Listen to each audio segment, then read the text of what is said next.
Hey everybody, I'm Mike DeSapoli and welcome to episode 86 of the Ask the Advisor show. Ask the Advisor is brought to you by Heritage Financial Advisory Group, and this week we're going to talk about something I like to call the junk drawer approach to investing.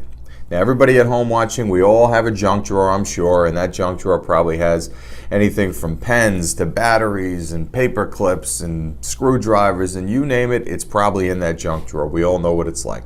And those are a bunch of individual things that by themselves, they're useful. But when you bring them all together, what do you have? Just a bunch of clutter and a bunch of junk taking up space in one of the drawers in your home. And you're probably wondering, how does this relate to investing? And the sad reality is many people's approach to investing is very similar to building clutter in a junk drawer.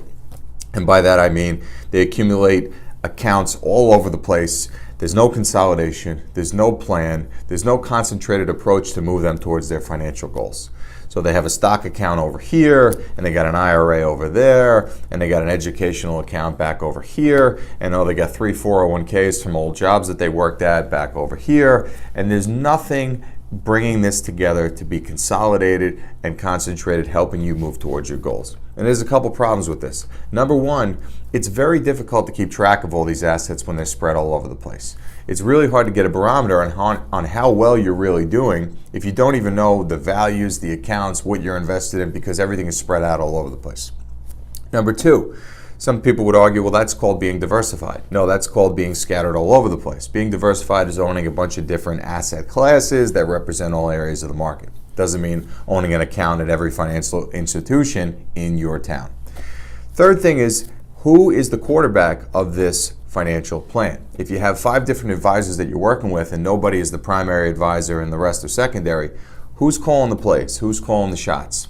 Are they planning for your future based on current goals, previous goals that you're set, or is there no plan at all? That's probably the most dangerous way, the most dangerous thing that we see happen. You got 5 different advisors, but nobody's taking the lead, so nobody is providing the advice and guidance that the client needs.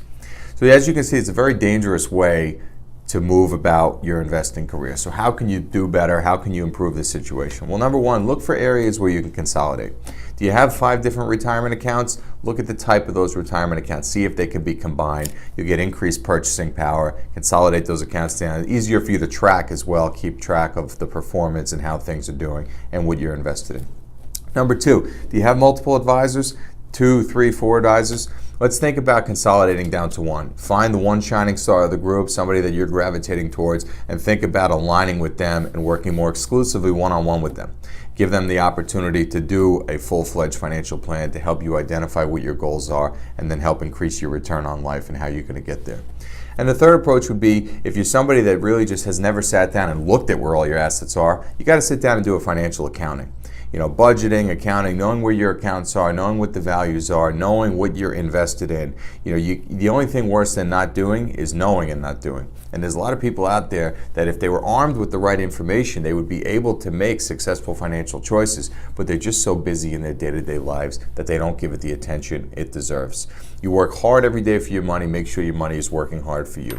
So this is just a couple quick piece here on the junk drawer approach to investing. We encourage investors to be organized, to have a plan, to be disciplined, and to stay on that path towards achieving their financial goals. If you have any questions, if you have a junk drawer approach to investing and you need somebody to help you sort through the mess and come up with a plan that's consolidated and helps move you forward, give us a call, drop us a line in the comments below. We'd be happy to talk with you or anybody you know to help them increase not just their return on investment, but their return on life as well. So we thank you guys so much for tuning in. See you back next week for episode 87.